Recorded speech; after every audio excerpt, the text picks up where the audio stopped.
Eri nga at gagawa tayo ng lumpia. Doon sa amin sa Hagonoy, itong hipon, ginagawa namin lumpia.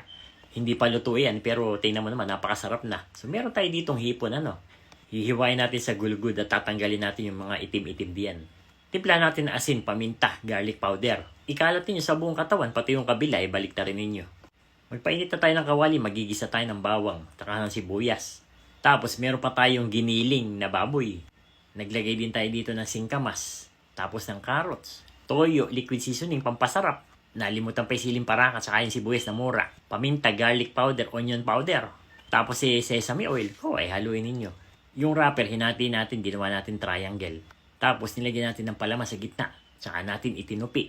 Napakadali lang naman gawin. Parang ala talagang gumagawa lumpia Iperito lang natin yan. Tapos pagka nag-golden brown na, ahunin na ninyo. Sawsawang maanghang, lasa. Shanghai na hipon.